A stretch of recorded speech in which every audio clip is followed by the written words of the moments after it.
Good.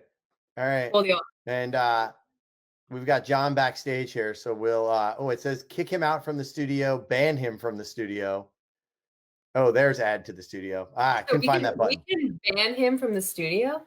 We can ban him from the studio. We can also, Oh I guess we can man. ban him There from anything we want. were offenses. All right. So now that we got everyone in here, we're gonna let a couple other people drive up. Yeah, there seems to be like a little bit of a delay there, right, Jeff? I'm not quite sure what's causing that.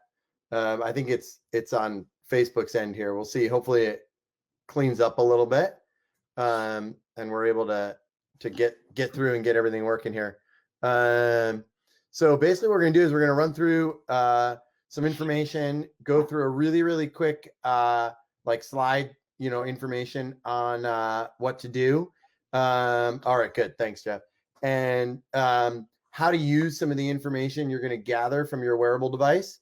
And John got stuck at the office. He couldn't get out. I just have a fancy green screen behind me, so it looks like I'm at the office, but I'm at home. So we should be all set and ready to go. So I'm going to share the screen here and get this going for the presentation. And we're going to get all this. All right, let's see. Make sure this loads. Whoa, where'd we go? I still see us. I'm still at the office, so. Yeah. That's what we needed to do. Okay.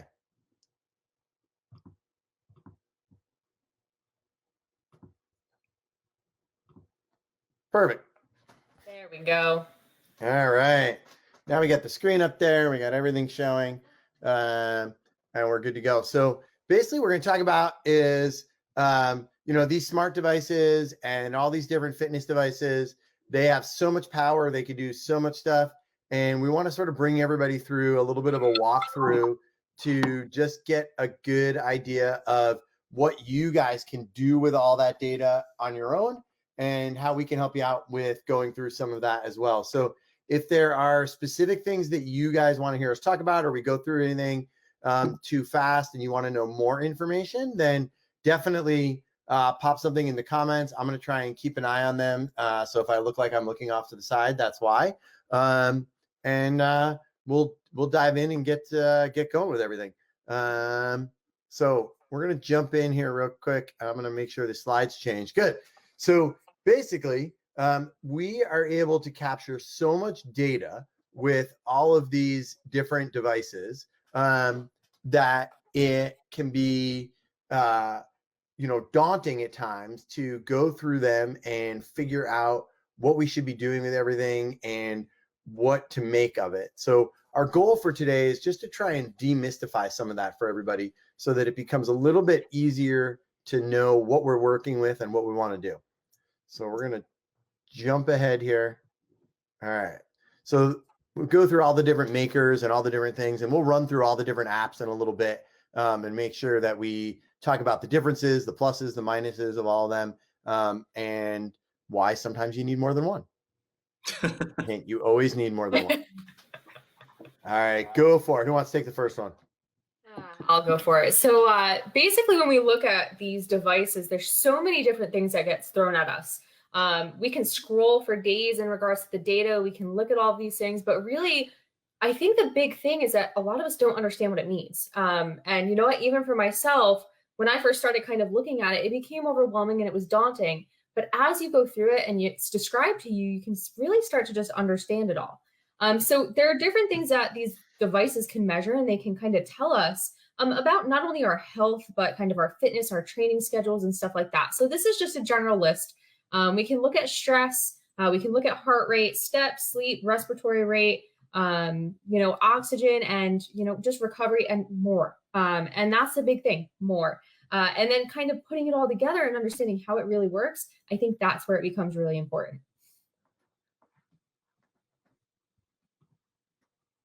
No, you're in charge. You're in charge of changing things. So I don't have that ability this time. Yep, I got it. All right. So we kind of, yeah, John, go ahead. All right, I'll take the left side, and then somebody will take the right. All right. So we talk about, what can we be done for performance, or what can be done for health. There's definitely some overlap there, because if you're healthier, your performance is going to be better. So heart rate variability is one that we love talking about, and plain and simple, it's the time in between your heartbeats. And most people think of 60 beats per minute as kind of like this basic, measure of heart rate, but it's not always true. And in fact, you don't always have the same amount of time in between heartbeats, and you don't want the same amount of time in between heartbeats. And once we get into it a little bit deeper, we'll tell you why. Training load, so basically just taking into account your total volume plus total intensity, basically everything you're doing, and what kind of effect it has on your body. And then we compare the training that you're doing now compared to the training that you've done in the past 3, 4, 5, 6 weeks. Body battery is something that's really cool that some companies have been using now. Garmin is really piloting this, but it takes an overall look at what your body is doing and how it's responding to exercise. Recovery, like Ashley just alluded to. I mean, I think it's somewhat intuitive, but ideally it's not even just, oh, I'm not feeling tired anymore. It's, is your body even still ready to perform again, regardless of how you feel? And then VO2 max is something super specific, but ideally, how much oxygen can your body use for exercise? And oxygen is kind of like the gas in your gas tank for your car. So without oxygen, your muscles can't work. Your body's really just not going to be doing much. So from a performance perspective, those are some of the key indicators and key metrics that we like to look at and track. All right, so I'll jump in and we'll talk about some of the health ones. Before we get into too much of that, does anybody have any questions just pertaining to any of that stuff or anything we went through? Realizing that annoyingly, I think they want to make sure we don't curse. Facebook puts us on like a 20 or 30-second delay. So by the time I ask if you have any questions and then no one says anything, we move on, and then it looks like we're coming back to it later. I was going to say, just so everybody knows, we're going to go into things a little bit deeper too. Yeah. So we'll get there, we promise. So if we look at your resting heart rate, right, that is a really good indicator of just how well your body's doing. So generally, the healthier you get, the less under stress you get, the more sleep you're getting, the more, the better of a position you're putting your body in to perform, the lower your resting heart rate is going to be. There's different genetics in play into a role, but the lower we go, the better. Respiratory rate, pretty easy. How many breaths you take per minute. That should be a relatively stable number for you. With some of the, recent COVID stuff, they're starting to find like if your respiratory rate starts to rise outside of your normal level, that might be an early indicator you could be getting sick before you have any other symptoms. Sleep, obviously, how much of it you're getting, or depending on the age of your kids, how little you're getting, and the quality of that actual sleep. Stress, which is where we're going to look at some of those HRV numbers. You see that body battery coming in again, obviously on the performance side, but also on the health side. And then EKG, which is something that Apple's been able to do a really, really good job of with the Apple Watch. I mean, that thing is basically a medical grade EKG. You'll see some cardiologists get a little jealous over how easy it is to get a good EKG reading off of an Apple Watch compared to all the different equipment that they need in their office. All right. So who wants to tackle heart rate variability? I'll go for it. So if we look at heart rate variability, you just saw that we kind of brought up stress. And that's one of the big things we look at is heart rate variability can give us an indicator of how much activity you've done, how stressed are you, and things of that sort, of that nature. So what we kind of look at, and John was kind of alluding to it, is kind of the time between beats. Okay, and you can see that on the left. Now, what we look for is, this is a measurement at rest, and at rest, if you have a high heart rate variability, that's actually a good indicator, and it's favorable as regards to having something that's chronically low. If we see a chronically low heart rate variability, we're actually somewhat concerned, and it's not favorable. This is when we know people tend to be extremely fatigued. They're not ready to perform. And this quote that we have on here, a healthy body has a healthy balance of the sympathetic nervous system and the parasympathetic nervous system in a constant state of tug of war. We're just making sure that we want that body, no matter where it is and no matter what it's doing, we want it to be ready to perform. And in regards to heart rate variability, that's just one of the things that we really look at when it comes to stress and being prepared to kind of do things. Anybody else want to chime in? Yeah, the one thing I like about heart rate variability is when it's high, that's a good thing. It's like you're primed and ready to go for exercise. So if you start to get overstressed or you're under recovered or your sleep is being compromised, right? Your heart rate variability starts to go down. That really means that one part of your nervous system is kind of taking over and your body's in too high of a stress state that you're actually not going to be primed and ready. So I think we've all talked and people have told us, if you're burning the candle at both ends, if you're working too much, you're not getting enough sleep, you're going out every night, and that's when you're going to get sick, right? College kids get sick a lot. If you're burning the candle at both ends, it's no surprise you get sick. The nice thing about this is we can kind of predict, are you getting close to that tipping point before you may even realize that you're starting to feel tapped out or you're starting to feel stressed. So I think that's another really cool thing about heart rate variability is it gives us an idea of one part of your nervous system is taking over, and that's kind of a clear indicator that your body's not ready and primed as it could be. That's a good way to put it. Yeah, I think that early warning sign ability is just huge. Yes. It makes a big difference. All right, so we'll jump into like acute chronic workload ratio here, and this is a really important thing to keep in mind, especially when it comes to training. And so these devices can really, really help you figure out the load on your system, right? How much work your body's doing. And when it comes to this, right, if we look at your work over the last 7 days, right? So on this graph here, that's going to be this red line, okay? And we compare that to the intensity you've been dealing with over the last 28 days. If we start to see that 7-day intensity really surpass that 28-day intensity, we're thinking you're at risk for injury. You're also at risk for illness. You're at risk for things breaking down. This is where we start to talk about training errors, where, hey, your knee doesn't hurt. There's nothing wrong with your knee. It's just your training, right? It's a training error. And so the ability to track this information closely, because if you think about like before a GPS watch, before a smartwatch, right, you're basing everything off of how you felt, which is a good, not a bad indicator of what's going on. But then if you didn't sleep great or this happened, you don't really realize that same 4-mile run on Monday could have a drastically higher cost to your system than it did on Friday the week before or something like that. And so this really takes a lot of the guesswork out of that in managing this. Alana would like to know any rationale to 28 days versus 30 days versus 31 days. I think it's because whoever figured it out figured that if there was like 4 weeks and they multiplied it out, it got to 28. So really all it comes down to. Glad we were all on the same page. I've gotten really good at Common Core math now with all of this, helping Hayden here. So if you take 4 and you multiply it by 7, no, I'm just kidding. Also, I'm guessing their favorite month was February. So I think that's really why, though. It's just 4 weeks technically. And so they mess it up there. But yeah, so that's where that really comes in. And now being able to see that, track it, and look at it, I'm going to say on paper, but obviously no one's using paper, to track it makes a really big difference. I was gonna say it's really nice because I think John and I have both done this. Justin, you might have too, but we in the past have given athletes a chart to track this and literally put in their workload every single day. So it's really nice now to have this little bit of a tool to do it, or for it to do it for you instead of you tracking all your metrics independently.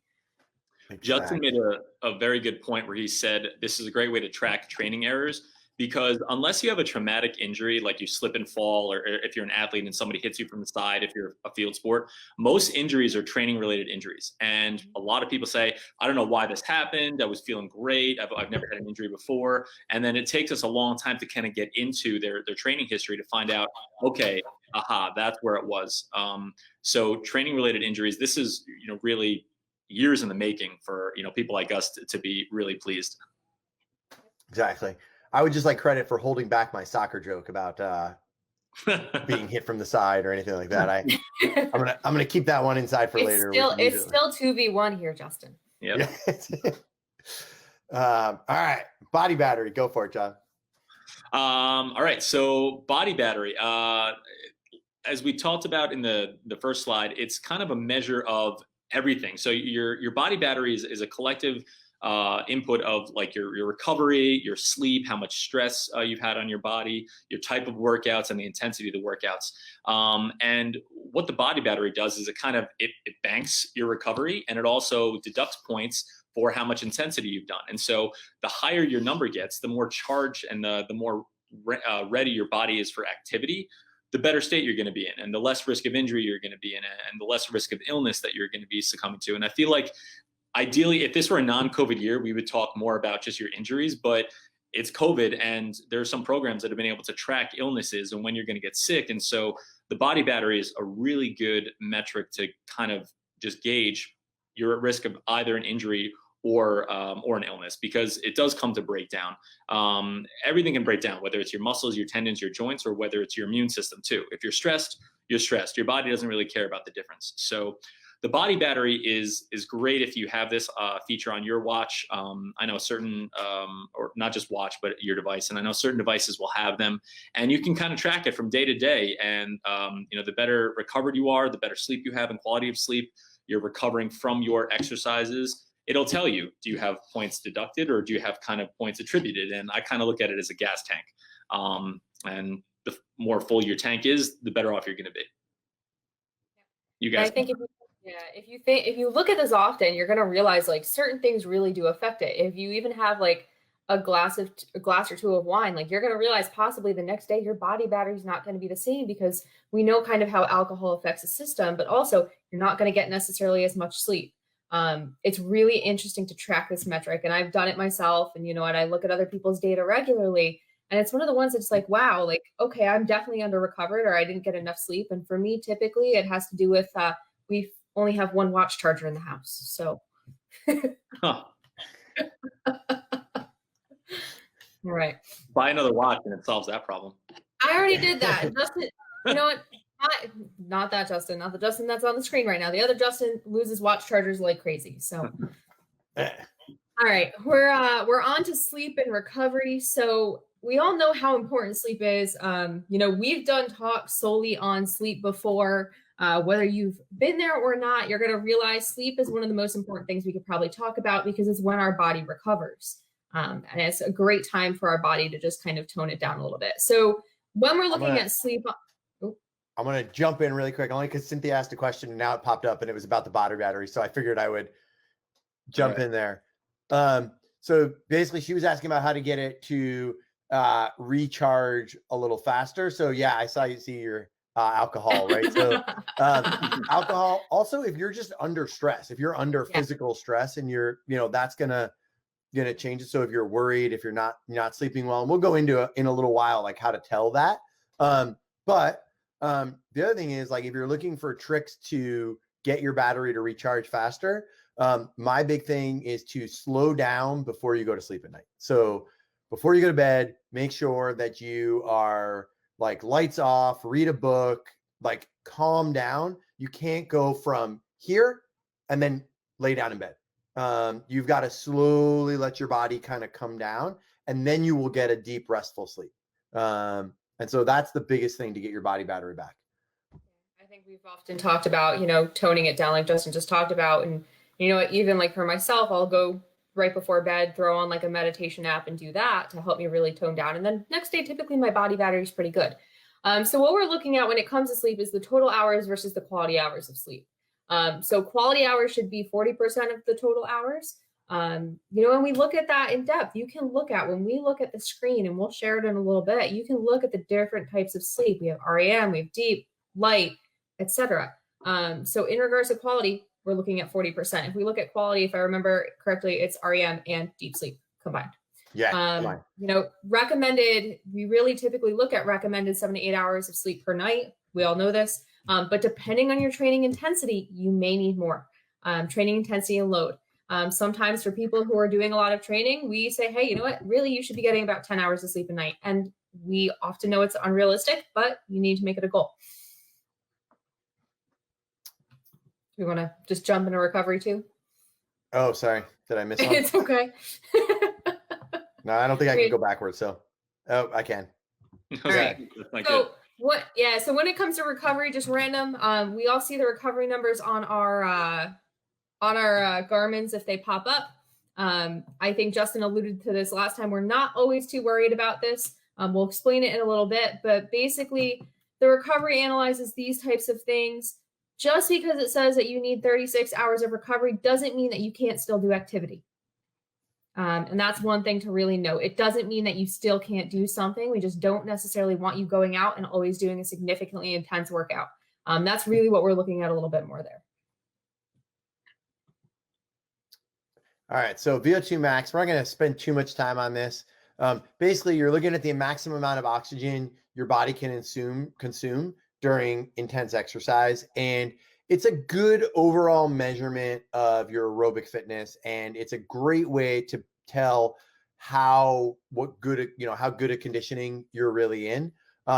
Keep in mind that the numbers you're getting from these devices are based off of estimates and algorithms. And so that is not your actual VO2 max if you went into a lab and did a test.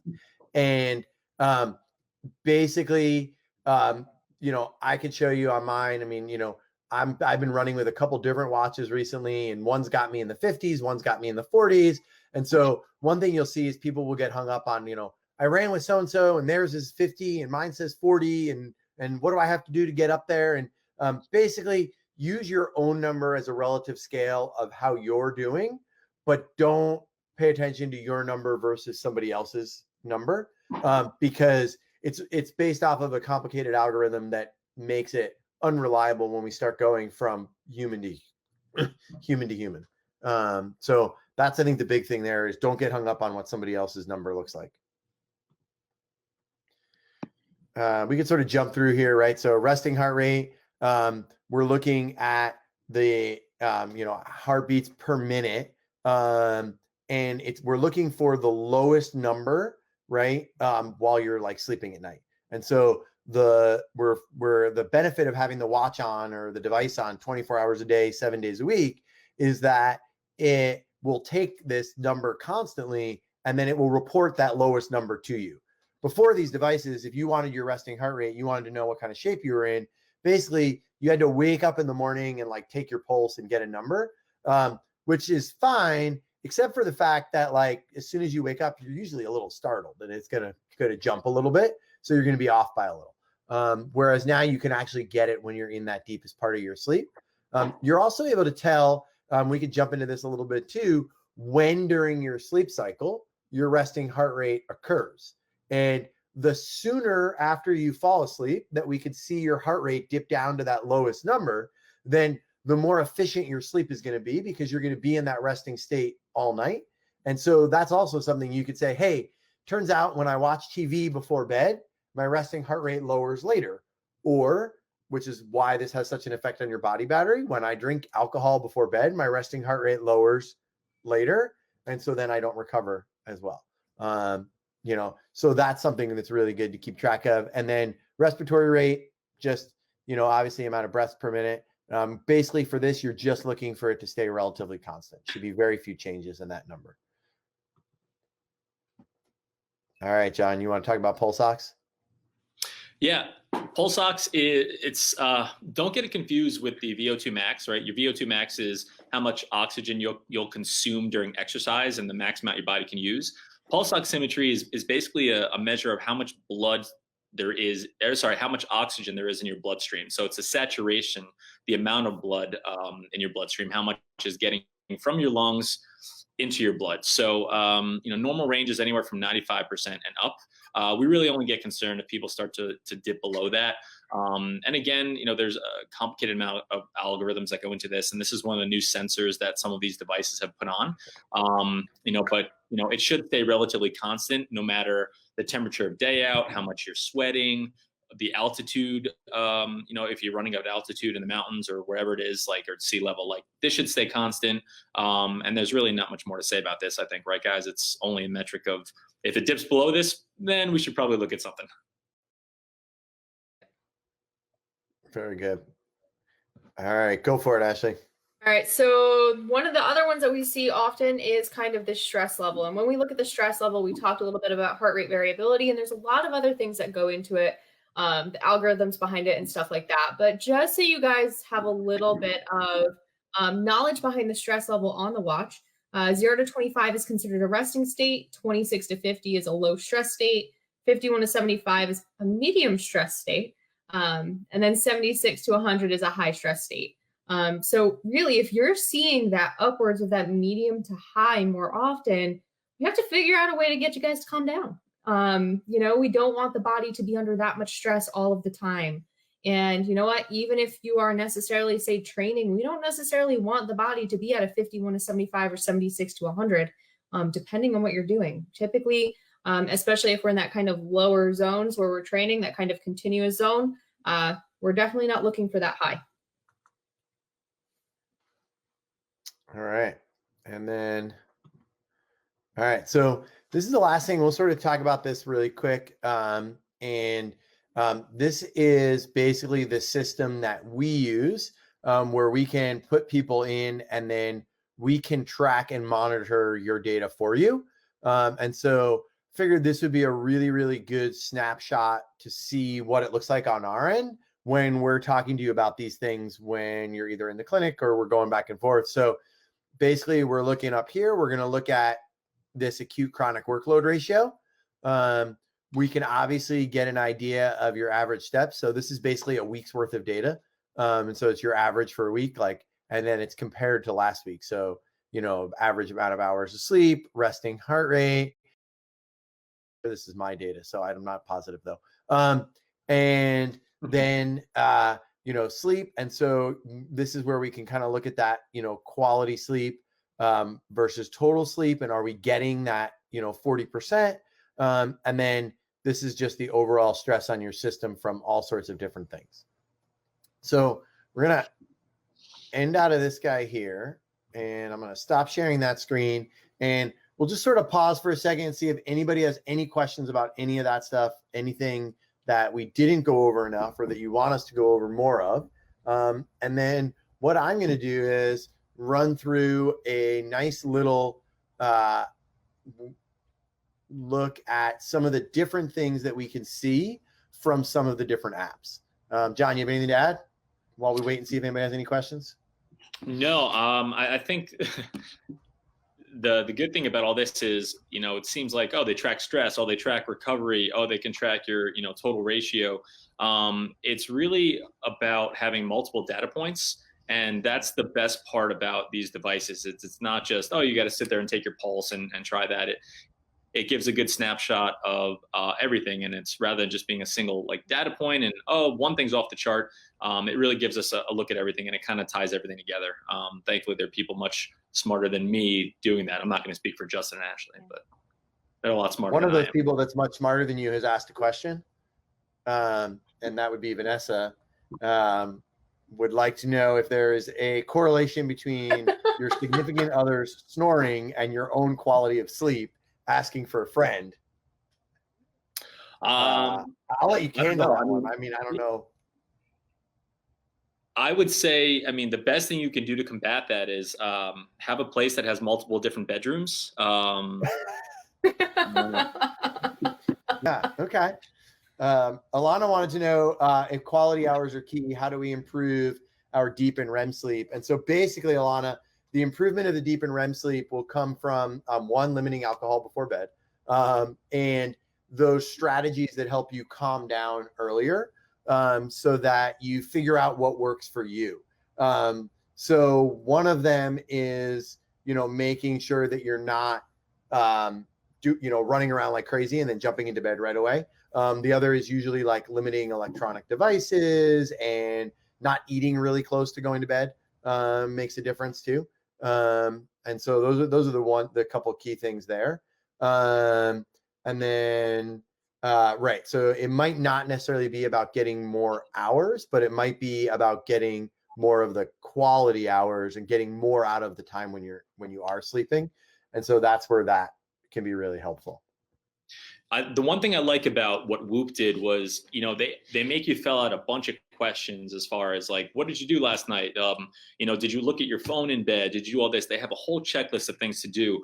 And it's really, it all comes down to your nervous system. And basically, if you're primed and ready to go, you're not going to be able to calm down. Your RPMs are going to be revving, and like Justin said, you're not going to be able to get into that deep sleep and come off that. It's going to take you more time. So even things like trying not to answer like work emails late at night, or I'm a chronic procrastinator, so I'll do things late. And so if you push off important things that require a lot of brain power towards later in the evening, again, you're going to be primed and ready to go. So it does take a little bit of planning. It's not just as conventional as we thought it was, where it's just, yeah, I'm done, and then I hop in bed. And if I get in bed at 11 and then I wake up at this time, it's still 8 hours.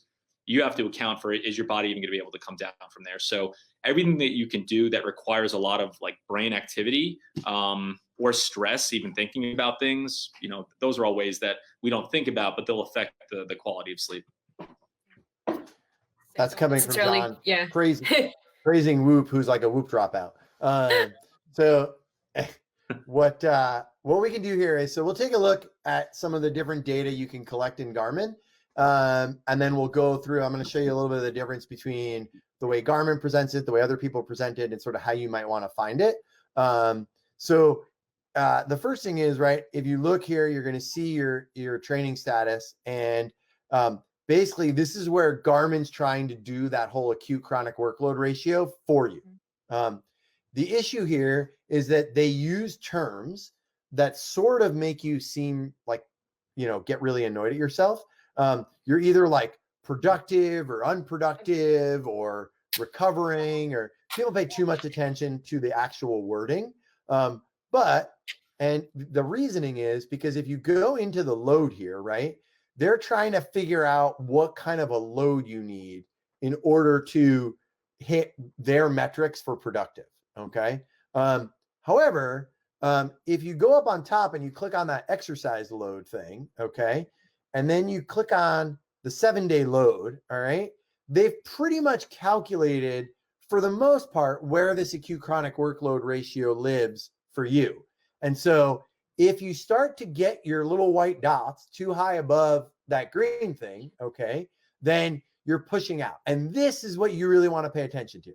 You can basically take all of this and do whatever you want with it. You could throw it away. You could use it. You could say, oh my God, it says I stink and I really need to do more sprint work, but I hate sprint work, and then not enjoy your training. Or you can just pay attention to it here. And what'll happen is the more work you do, the more work your body will be able to take on. And then the higher that will start to creep for you there. If we sort of pop out of here, you're going to see the VO2 max measurement. This is sort of like an interesting thing in how I could like say, we know it's from an algorithm. It gives you one for running and one for cycling. But basically, your VO2 max, like the amount of oxygen that you can consume, should not alter based on the activity, especially not by that much. But the neat part is, right, it allows you the ability to track this over so much time. And so this is, what John was talking about, this ability to know it for such a length of time really helps you be able to track things, over time. This is also where you can go back to like high school statistics and remember that like if you plot things on a graph, you can make them look super impressive if there's a very small change over a long period of time. And all of a sudden it looks like this steep graph when it really went from like 49 to 50. So that kind of plays in there. Same thing with heart rate, right? So heart rate, this is great, being able to track it here. I'm pretty sure, I don't know if this will work, but if I turn it sideways, okay, then you could see it more over time. I don't know what that did on the screen when I did it because it blocked the screen out for me. It turned it, Justin. Yeah, it turned it. Okay. But then also, if you look at your sort of like health stats in here, okay, and you go into your heart rate, okay, you could basically follow data for a year. And yeah, Alana, don't worry about the unproductiveness. We all unless you're not getting it, unless it's like your boss saying you're unproductive, then that's a different problem. But if it's Garmin saying you're unproductive, don't worry about it. So you look here, and I was talking to someone about this today in the clinic. If you went to the doctor, right, and let's just say you go on one day and they tell you, oh, your heart rate's a little high today or whatever. That's basically a blip in time. It's a moment in time. And they're basing what your normal is off of another moment in time. But if you're able to have a full year's worth of data in front of you to really know what's changing and what's going on, then that becomes really, really valuable. Now you're going to get to see Hayden's favorite photo as I unlock my phone. Good. So that can be really, really helpful. And just the ability to have data for a year, you know, that any of these things, any of this piece of data that you see on here, you're going to be able to track over a long period of time and track change over time, which is huge for any of this. You know, I will really quickly, the only other thing I'll sort of show is if we look at sleep on here, right? Okay. I see that Tim Cook did not get my notice to fix the time on the phone while it's being shared. So you could see, right, I could look at today, but really, you know, one thing could happen on any random day. And so, but the ability to say, okay, how's my sleep been for a week? Because we don't want to become like the sleep police where we start yelling at people who aren't getting enough sleep, but we're really looking for it to become a chronic problem. And this is where we could really start to take and add in some of this, you know, deep and light sleep or deep and REM sleep and look for getting over that 40% mark over there. All right. I'm going to back out of this. Go ahead, John. That being said, it's true. We don't want to scare people either and say, oh, if you didn't get good sleep, then you can't train. One of the charts that we have with the program we use to track people, it keeps people in like, it's a big chart, and part of it is green, part of it is yellow surrounding the green, and then part of that is then red. And so it's like if you drift closer to yellow, like Justin said, we're noticing a trend. Okay, now we might need to try and modify things. But even if you miss a couple of days or if something's going on, it doesn't necessarily mean you're going to, spike your risk and you have to completely alter your training plans. There are buffers built in there. And so the trends are definitely more important than just, single nights or even if you're sick and things like that. But generally, if we're sick, we're not doing much anyway. So we have a natural way to combat that. But there's definitely trends that we can see. It's more when it becomes a chronic problem than just something that happens every once in a while. Exactly. Now, I'm going to jump into the body battery thing here and show you this because this is where I think this thing is super cool. So if you look at your body battery, right, you're going to notice kind of right underneath the words in the description there, it's going to say show stress. And so if you click on show stress, okay, this is where this starts to become helpful. And so everybody who is sort of asking about things that we can do to kind of calm down before bed or how we get our body battery to recharge more, basically, while you're sleeping, which for me is these blue lines here to the left of the screen, okay? I woke up kind of close to 4 a.m. So the blue lines over there, right? Okay, that should be, okay? You shouldn't have any orange spikes while you're asleep, okay? You get up to go to the bathroom, you move around, whatever. It's still not going to be a huge stress spike. Mm-hmm. If you're seeing a lot of stress spikes while you're sleeping, it means a couple things. One, either you're not calming down right before you go to bed. So your body is basically still active when it should be resting and recovering from the day. Or it means, we're about to see Hayden again.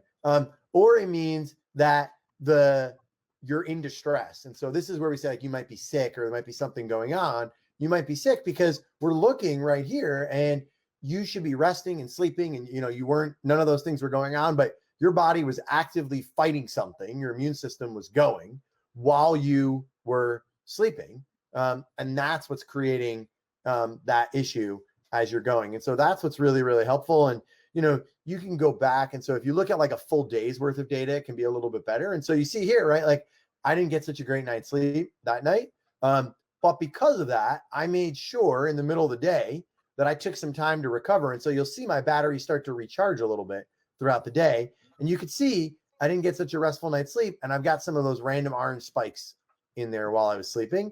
And if we even go back to the day before, which would be sort of when I went to sleep there, you could see after I went to bed, I woke up and it was just a restless night's sleep for me. I have no reason why, whatever. But, I did use that to make sure I took a slightly easier day training wise, didn't push myself too hard. And sort of listen to what the data was saying. If we come back into the rest of this, right, you're going to see steps, you're going to see floors you go up and down, whatever. And then, the one thing I will say about steps, I think I try to say this as much as possible so that people understand it. the number 10,000 steps per day was invented by a marketing guy trying to sell you a pedometer. So it has zero meaning medically. It's not backed by science. It's not backed by anything. It's nothing. So just, you know, you want to get 10,000 steps per day. That's great. What I like about the way Garmin does it is every day it sort of nudges you to get a little bit more than the day before. And if you don't do it, then it'll back down a little bit. And so it's just basically trying to get you to be more active. And I think that's great. Cynthia asked, if basically a bad dream can kind of cause those spikes. And here's the thing, if you are kind of elated in this kind of state of panic in the middle of your sleep, then yeah, you know, you may see a little bit there because number one, your sleep's being affected, but also you're in a state of despair, you're in stress. So yeah, bad dreams definitely can affect us there. Yep, definitely. All right, so then we go down here and you're going to see the sleep stuff. And basically, this is where you would sort of add in that deep and REM to try and get over that total. And so I know we played with some math the other day when we did the rehearsal. I've continued to practice my math, and I continue to see that 2 hours and 1 minute plus 2 hours and 14 minutes would be greater than 40% of 7 hours and 18 minutes. So these are word problems, you know, if a train leaves from Newburgh, there, and then pulse ox, right? We go down a little bit and see the pulse ox number. And so basically, you know, I have my watch set to only track that while I'm sleeping, because otherwise it just eats through the battery. And, you know, it's probably around 100%. These things are plus or minus a little bit when they're taking it from your wrist versus your finger in the doctor's office. But that's a good number there. What I'm going to do don't next just track it at sleep because. What's that? I said, you mean you don't just track it at nighttime because if you're not getting enough oxygen, you don't want to know, so you're just asleep? Probably pretty much. Yeah, right. It's just go quietly. I want to jump into the Oura Ring app really quick because I think Oura Ring does an amazing job of really just trying to track your recovery. And because of that, since it's only trying to do one thing, it does it really, really well. One, based on your day, it gives you a bedtime that it thinks you need, knowing what time you normally wake up in the morning. And so my bedtime's approaching. And then it's going to give you an activity progress, an activity goal based on how well you slept. This I find not so great because it's always well under. All I have to do is go for a short run and I like far surpass it. But if you look at the information that it gives you in the morning, right, when you wake up, okay, it sort of gives you an idea of what it thinks you should do based on, you know, how well you slept. So you were active yesterday, but you recovered nice. How are you feeling? Let your body be the guide. It's just sort of like nice, really good feedback as you're doing it. And then when you click on the sleep, it'll say you slept restful, shows, you know, have a good day. And so I think it's a nice, simple way of presenting the information without driving anybody too bonkers about it. And so I really, really like that. And then if we jump into Whoop really quick, okay, you'll see, you know, Whoop's going to try and give you color scale. It's going to try and give you green. I think if I go to the day before, right, it had me in red. Whoop is basing this off of your heart rate variability and what sort of strain it thinks you can take at the time. And so it's not a bad system. Like John said, they do a really good job going through the different stuff. The problem is I don't think they make it easy enough for you to take action on the information. And so, you know, I like Garmin's idea of presenting the body battery because it gives you information you could use. We look at, you know, Whoop here and, you know, it tells me my HRV is 50 and then I got to remember what my HRV was from yesterday and what that means and what goes on. It does give me this, you know, the recovery, but you know, the day before, I think it probably had me at like 46%. And that's kind of hard information to know what you want to do and how you want to take action on it. So I'm going to stop sharing this. And then what I think we want to do is first check and see if anybody else has any questions. And then I want to pop into explaining, you know, a little bit more about some of the stuff that, you know, we can do with our specific system. And how we can sort of help you guys manage this data for you. So any questions? I'm going to get prepped to do this. I'm checking the feed. I don't see any other questions after Cynthia's. All right. So we already went through this, but basically this is what our screen looks like that we see on each individual person. And so what I will do is basically, if you're interested in having us sort of help you walk through your data on a regular basis. So the idea of this is we want you guys to be able to take action on your data. But basically people say, hey, you know what? This is a lot of information. I'd really love for someone to be double checking it for me or letting me know what's going on. Through this partnership with Garmin and what we're doing, we're able to do that. And so what I will do is I will throw a link to a little form where you can send, fill out, and then one of us will just reach out to you and we'll talk about what your goals are and what's going on and see if it's a good fit for you. But this is the way we get presented with your data. And what's really cool is that this was just updated today. And so because of that, John and Ashley have not seen this screen. It just changed like at 5:30 tonight. So I haven't seen it. We may have been on it already. So okay. So I wasn't. the new thing that I really like is this ability to track your body battery, okay, and see how your body battery changed from its high point to its low point throughout the last 7 days. And we can compare that to what you've been doing recovery wise and see what's happening. And so this is a really, really neat thing. And it helps us out to be able to say, hey, we want you to guide your training based on this information. I want you got to get this, 28-day up. If you look here, you look at this training. Okay. You can see by the name that it's me. So I sold myself out. But so my 7-day load is starting to get above my 28-day load. And so I got to start to watch out and pay attention to what I'm doing. Otherwise I'm going to whine and cry like a soccer player. I almost made it without another one. So that's the first screen that we're able to see. And then what I'm going to do is we're going to jump out of here and we're going to jump into the other screen and we're going to talk about some of the distress dashboard stuff. And so this is super cool. So this is basically a snapshot. We could jump in every morning and see all of the different people that are following it. And we can check and see, all right, well, here we go. This is just my data. All right. But basically each person is represented by a dot. And what we do is if somebody is in the red zones or yellow, or depending on where they are, then we're basically going to reach out to you. We're going to contact you in the morning and the afternoon when your data syncs and pops up there. And we're going to say, hey, what's going on? Something's up. And what we can see is, right, if your recovery starts to get low, okay, we start to see your stress drop or your HRV start to drop, okay, and we see either very little sleep or excessive sleep, we start to get worried that you're sick. And when this starts to show up, oftentimes it'll show up before you actually have any symptoms. And so we're able to reach out and say, hey, what's going on? How do you feel? And if you have a reason for it, like I drank a 6-pack last night or had a whole bottle of wine or whatever, then we're less concerned and more upset about not being invited. True.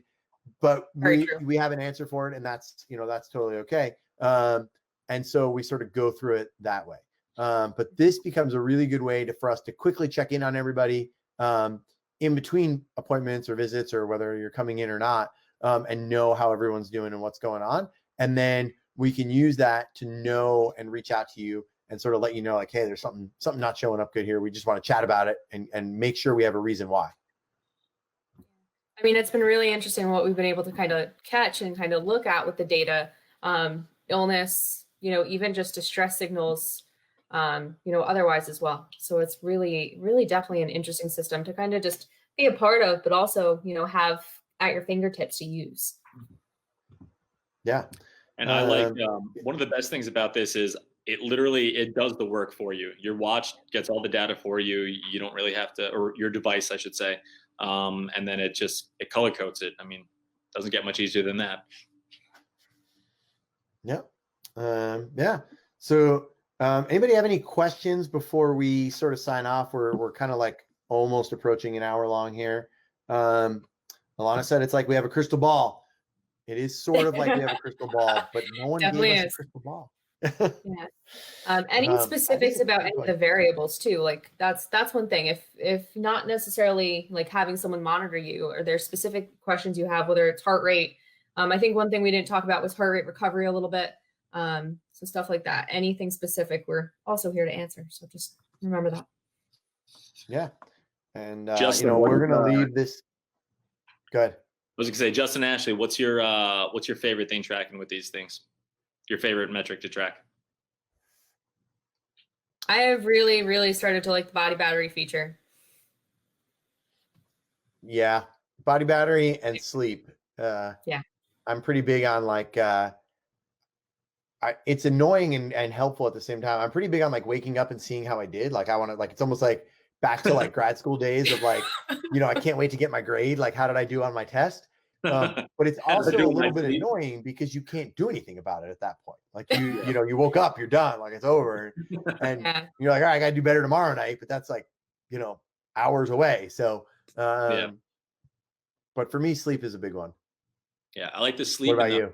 The heart rate variability is pretty cool too. I like the concepts of it, and more into like the performance side, and like why sometimes we perform well and sometimes we don't when it's the same task. So that kind of stuff, and then how it ties into the sleep. I think the sleep is cool where you can track like the quality of it too. Yeah. Especially because I'm a terrible sleeper, so bad habits. That's because you don't wind down before you go to sleep. Nope. That's right. You can sleep when you're dead. Thanks for watching, Alana. All right. Oh, Gabrielle wants to upgrade to a newer Forerunner now. I would agree. We talked about that earlier. The body earlier. battery feature makes it worth it. It does make it worth it. Yeah, Jeff. When you run a marathon, it'll look like a cliff sort of falling into an ocean, getting run over by a boat. And it takes time for it to recover and get back up to that, because you basically have put your body into such a state of distress for a good reason. And this is one of those things, right, where that shows up on the board and we're like, oh my God, what happened to Jeff? Oh, he ran a marathon. All right, good. You know, great. There's a good reason Chris for it. Regan, then it's going to look like that every single day. Pretty much, yeah. Unless he's doing we actually have a special dot for Chris. It actually looks like a pizza. That's awesome. Oh man. We'll talk to the IT department and get that in there. All right. Yeah. So if no one else has any questions, if you do have any questions, you could throw them in here. You could always email any of us. And if you fill out that form, one of us will give you a call and we'll sort of chat about how we can help you and what we can do with everything.